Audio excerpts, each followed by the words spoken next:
우리는 날마다 선택을 하면서 살아갑니다. 반드시 우리가 직장 생활, 직업과 관련돼서 그런 것도 아니고요. 사소해 보이는 모든 일상이 선택의 연속입니다. 오늘 본문 1절부터 3절까지를 보면 다윗은 여호와를 향하여 주를 의지하는 자신을 부끄럽지 않게 하시고 자신이 패배하여 원수들이 승리의 계가를 부르지 않게 해달라고 간구합니다. 그런데 다윗은 자신의 문제가 이렇게 1절부터 3절까지에서 간구하는 원수들이 수치를 당하는 것, 그러니까 자신이 수치를 당하지 않고 원수들에게 수치를 돌려달라고 하는 것만으로는 자신의 문제가 해결되지 않는다는 것을 잘 알고 있었습니다. 즉 우리가 이 땅에서 살면서 내가 패배하지 않게 해주세요 라는 것만으로 내 문제가 모두 해결되는 것은 아니라는 것입니다. 삶의 일상에서 계속되는 그 선택 속에서 하나님께서 길을 보이시고 하나님께서 길을 가르쳐 달라고 간구하여야 하는 것입니다. 그래서 4절부터 여호와여 주의 도를 내게 보이시고 주의 길을 내게 가르치소서라고 하면서 오늘 25편의 전체 주제가 바로 길을 보이시고 길을 가르쳐주는 그 내용이 되는 것입니다. 즉 하나님의 인도하심이 되는 것이죠. 이는 마치 출애굽에서 광야에 있는 이스라엘의 백성의 처지를 연상케 합니다. 광야에 있는 이스라엘 백성들은 낮에는 구름 기둥, 밤에는 불 기둥으로 앞서 길을 보이시는 하나님만을 바라보고 따랐죠. 하나님이 멈추시면 몇 날 며칠이 지날지라도 이스라엘 백성은 걸음을 멈춰야 했습니다. 하나님이 가시면 그 길을 따를 뿐이었어요. 지금 다윗은 성경에서 기록된 이 출애굽 사건이 단순히 과거에 그랬다더라라는 그 역사가 아니라 자신의 삶에 그대로 행하여지길 기도하는 것입니다. 다윗의 25편의 기도, 사실 23편부터 내일 보게 될 26편까지는 출애굽과 관련돼서 다윗의 시임, 출애굽을 연상하면서 그와 연관된 다윗의 시입니다. 오늘 25편은 특별히 하나님의 그 인도하심, 출애굽에서 광야에서의 인도하심을 다윗이 자신의 일로 받아들인 거예요. 그랬더라라는 역사가 아니라는 것입니다. 사랑하는 성도 여러분, 우리가 왜 이 아침에 성경 말씀을 읽고 또 말씀을 가지고 또 기도를 할까요? 그건 성경은 지금 나에게 이루어질 하나님의 역사이기 때문이에요. 지금 나에게 이루어지는 하나님의 일이기 때문이에요. 광야에서 길을 인도하신 하나님은 오늘도 살아계신 동일하신 하나님입니다. 오늘도 광야 같은 이 세상을 살아가는 하나님의 백성을 인도하시는 거예요. 하나님을 믿는다는 것은 곧 성경 말씀을 믿는다는 것이고, 성경 말씀을 믿는다는 것은 그저 과거에 그런 역사적 사실이 있었다라는 것을 믿는 것이 아니라 그 성경 말씀이 바로 내 삶에서 지금 이루어지고 있음을 믿는 것입니다. 오늘 하나님은 하나님의 백성을 인도하십니다. 시편 25편을 노래하는 다윗이 곧 우리 자신인 것이에요. 그런데 하나님의 그 인도하심에 관한 오늘 시편 말씀을 통해 말씀 가운데 우리가 좀 깨닫고 또 우리의 삶 가운데 실제적으로 이 말씀이 적용되어야 할 부분이 있습니다. 첫 번째로 우리 하루의 선택, 하루에 일어나는 그 수많은 선택길 중에 가장 먼저 선택해야 할 것이 무엇일까입니다. 가장 먼저 선택해야 할 것은 길 자체가 아닙니다. 길 자체가 아니고 하나님의 뜻입니다. 시인은 4절에서 또 5절에서 이렇게 얘기하고 있습니다. 여호와여 주의 도를 내게 보이시고 주의 길을 내게 가르치소서.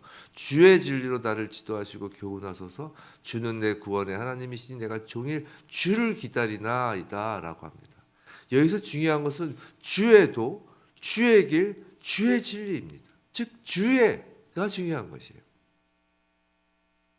길의 모양이나 길의 풍광이 아니라 길에 붙여 있는 그 길의 편말이 중요한 것입니다.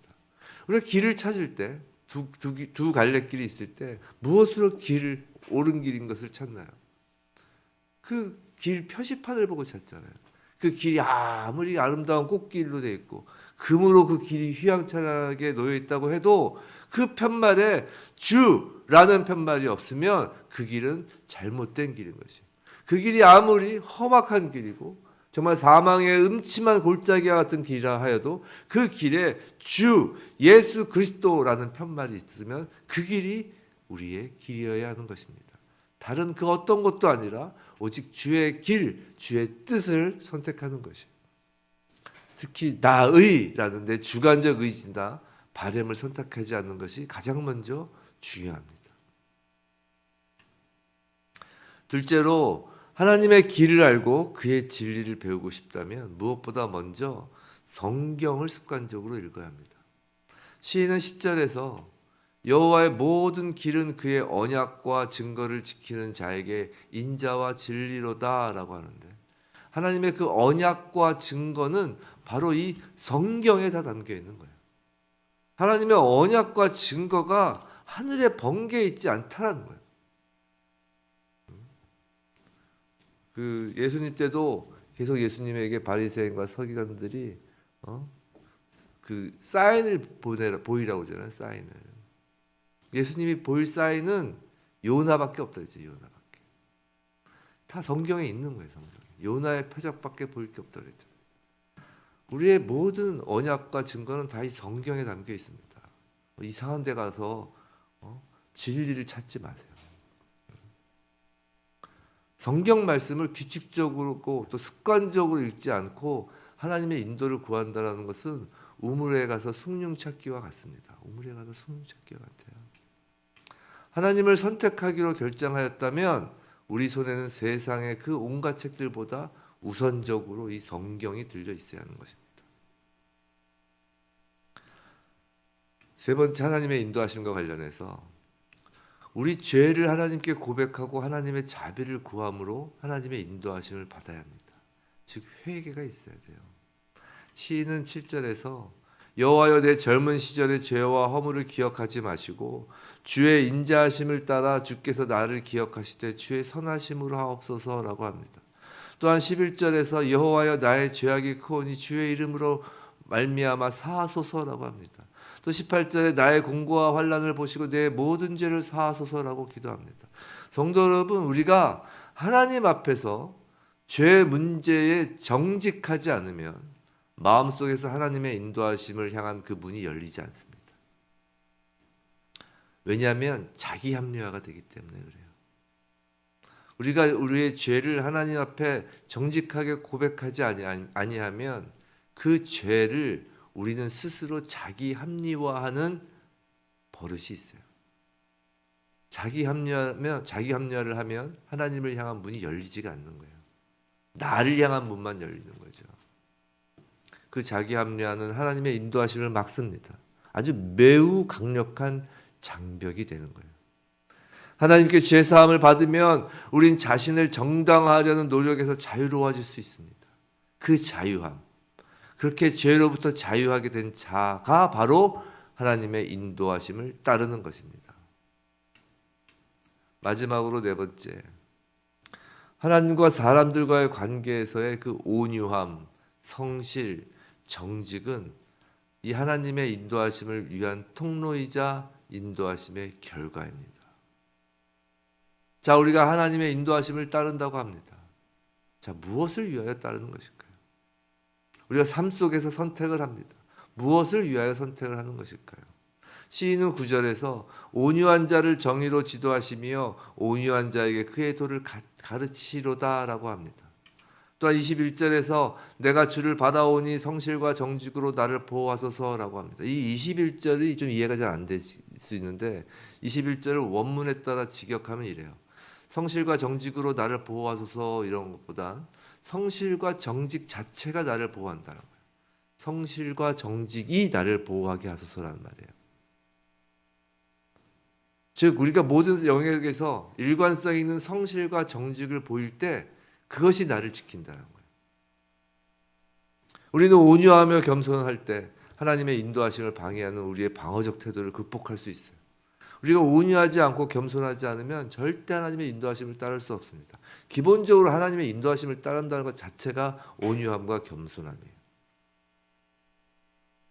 또 우리가 성실과 정직하지 않으면 진리의 신 성경과 예수 그리스도가 우리를 통해 드러날 수가 없습니다. 왜 그러냐? 사실 모든 하나님의 인도하심의 끝에는 누가 있냐면 예수 그리스도가 있는 것입니다. 우리의 모든 선택의 순간 구체적이고 실질적인 상황에서의 그 모든 선택, 그 실질적이고 구체적인 그 우리의 삶 속에서의 하나님의 인도하심 앞에 그 선택을 들고 나올 때 하나님은 우리에게 성경 말씀을 통해 먼저 우리 자신의 죄를 보게 하십니다. 그리고 선택을 통해 죄가 아닌 하나님의 의가 드러나도록 하시는 거예요. 자, 무슨 말이냐면 하나님은 하나님의 인도하심 끝에 하나님의 의, 곧 예수 그리스도가 드러나기를 원하시는 것입니다. 즉 우리의 모든 선택은 아무리 사소해 보여도 그것은 그 선택으로 말미암아 예수 그리스도를 드러내야 하는 것이에요. 즉 온유함, 성실함, 정직함과 같은 예수 그리스도의 신성이 내 삶에서 드러나도록 선택하는 것입니다. 나의 유익, 나의 이익 그것이 아니라 과연 나의 이 지금의 선택이 예수 그리스도의 신성이 드러나는 일이냐, 그것으로 하나님은 인도하시고 우리의 선택을 가져가시는 거예요. 우리의 선택길에 예수 그리스도라는 편말이 붙어 있다는 것은 무엇이냐? 바로 우리의 삶 자체가 온유함과 성실함과 정직함으로 예수 그리스도를 드러내어야 한다는 것이에요. 성도 여러분, 오늘도 우리는 두 갈래 혹은 세 갈래의 길 중 하나를 선택해야 할 것입니다. 예수님께서 말씀하셨죠. 나는 길이요 진리요 생명이라. 예수님 자체가 길입니다. 예수님 자체가 진리이십니다.